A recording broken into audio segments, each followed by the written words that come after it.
Section 1.4, linear functions and slopes. Okay.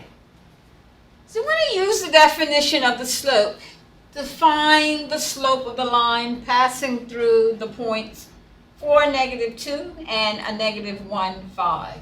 We recall that if we have 2 points on a line, we can actually use those 2 points to find the slope of the line. So here are the 2 points. And we recall that the slope, the definition of the slope, is the change in y over the change in x. So let's use this definition to find the slope of this line. So m, the slope, is going to be y sub 2, 5, minus y sub 1, which is a -2. Be careful, that's minus a -2. Divided by the difference in the x coordinates. So x sub 2 is -1 minus x sub 1. X sub 1 is 4. All right, so let's simplify what we have. 5 minus a -2 is 5 plus 2. Divided by a -1 plus a -4 is a -5. 5 plus 2 is 7, divided by a -5. So the slope is a -7/5. In the next example, we want to use the point slope form of the equation of a line to actually write an equation. So we're going to write an equation in point slope form for the line with the slope of 6 that passes through the given point to -5. Now we recall that the point slope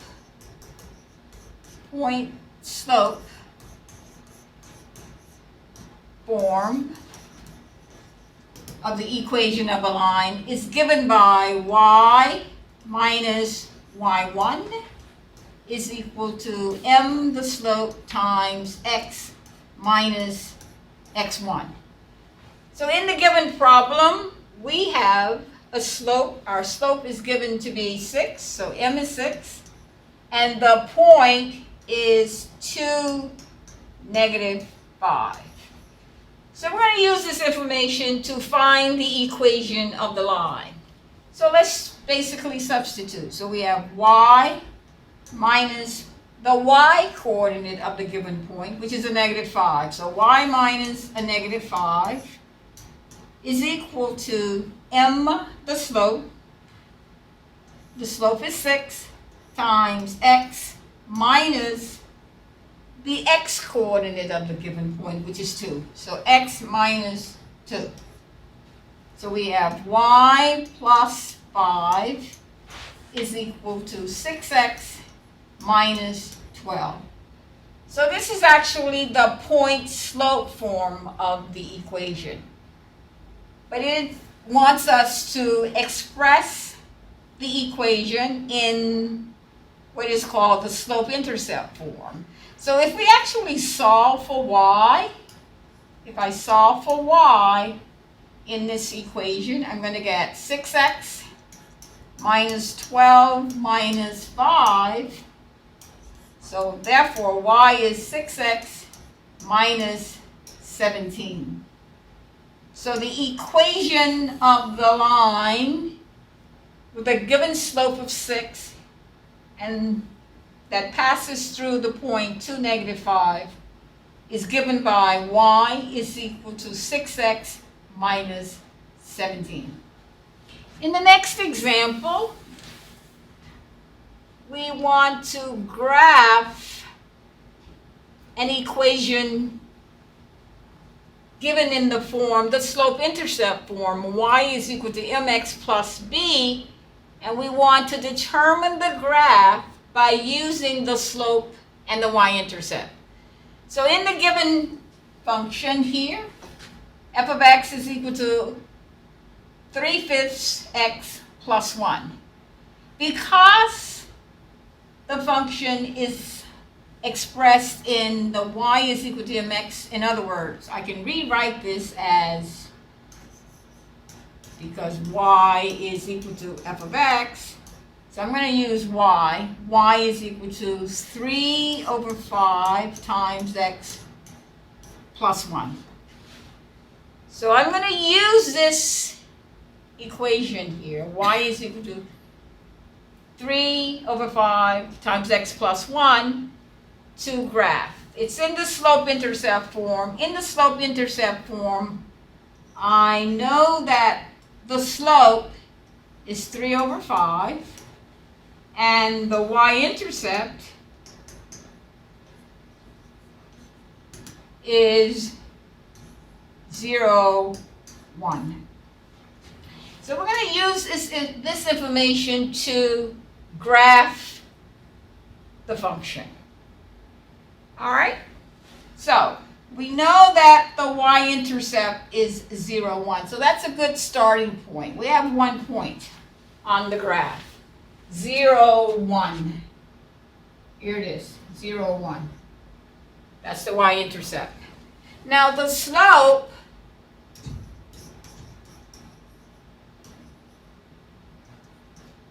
is 3 over 5.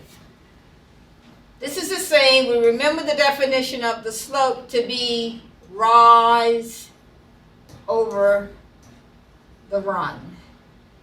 So starting from the y-intercept of the graph, I can obtain another point by using the information about the slope. So starting here, I have a run of 5, that's a positive 5, so 1, 2, 3, 4, 5, and a rise of 3. 1, 2, 3. So here's another point on the graph. If I wanted another point, I can repeat that. So 5, positive 5, so 5 to the right of this point, 1, 2, 3, 4, 5, and a rise of 3, 1, 2, 3. So if I connect these points, I have the graph of the given equation using its slope and y-intercept. In the next example, we're going to use the intercepts to graph a linear equation. All right, so the equation 3x minus 2y minus 6 is equal to 0. Let's solve for y. Let's write this in the slope-intercept form. So let's solve for y. A negative 2y is equal to a negative 3x plus 6. So y is dividing by a negative 2. So I get 3 over 2x minus 3. All right, this is just an equivalent form of the original equation. All right, so we're going to find the intercepts. And you recall to get the intercept, so let's first get the y-intercept here. So I'm going to let x be 0. So when x is 0, we get y is equal to 3 over 2 times 0 minus 3, which is a negative 3. So the y-intercept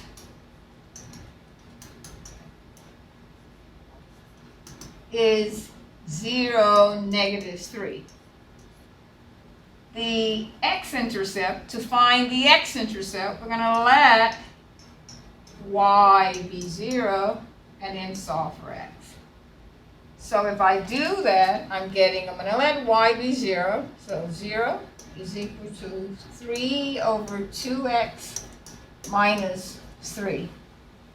So if I simplify this, I have 3 is equal to 3 over 2 times x. Let's solve this for x. If you solve this equation for x, if I multiply both sides by 2, I'm going to get what? 6 is equal to 3x. Now divide by 3, we got x is equal to 2. So therefore, the x-intercept is going to be 2, 0, the x-intercept. We're going to use the x and the y-intercept to sketch the graph. So the y-intercept, so we go to the graph, the rectangular coordinate system. The y-intercept is 0 minus 3, so here it is. This is the y-intercept. And the x-intercept is 2, 0. So we have 2 points on the graph. We can now connect those 2 points and we have the graph of the given equation.